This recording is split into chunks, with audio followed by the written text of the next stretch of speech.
Die woorde vlieg rondom my gedagtes.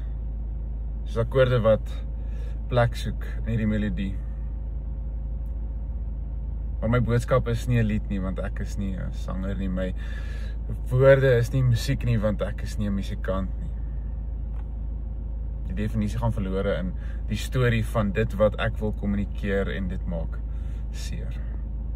Dis ook nie iets wat mens kan skree op die toppunt van 'n berg of klap onder in 'n vallei nie. Dis soos die wind op 'n stofpad wat is. Wat jy net kan sien, maar sodra jy op dit fokus, dan verloor jy wat dit eintlik beteken. Ek komponeer hierdie gedagte van hierdie is wat my hart regtig wil sê, hierdie is wat ek regtig wil hê, maar nog steeds kry ek nie dit wat ek dink uit in dit wat ek verbaliseer nie. Moet my asseblief nie verkeerd verstaan, hierdie monoloog is nie iets waar ek kla of vra of streef na. Dit is iets anders. Want so sukkel ons almal om dit wat hier is, hier te bring en dit wat hier is, na ander se hier te bring. Want my gedagte is tog nie jou gedagte nie, my mond is tog nie jou mond nie en my oor is tog nie jou oor nie. So hoe kan ek verwag dat dit wat ek dink jou gedagtes is, of dit wat ek sê, jou woorde is dit wat ek hoor, is wat jy hoor. So beteken dit dan as ek dink en ek sê dit anderster gehoor word, en hoor ek dan wat ander dink en sê as dit dan nie gedoen word nie.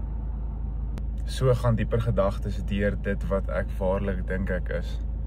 Dit word verwerk, word verteer en geen vloekwoord of geen groot woord of geen vraagwoord, sê woord, nee woord, ja woord kan ooit dit wat hier binne lê en hier aangaan waarlik verduidelik nie.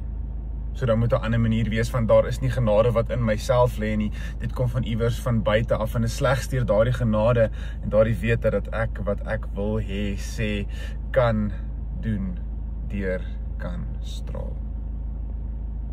Want ek is gebroke. Ek dink gebreek, praat gebreek, hoor gebreek, sien gebreek. Die enigste manier hoe dit nie so is as ek anders is. Anders dink, anders hoor, anders sê.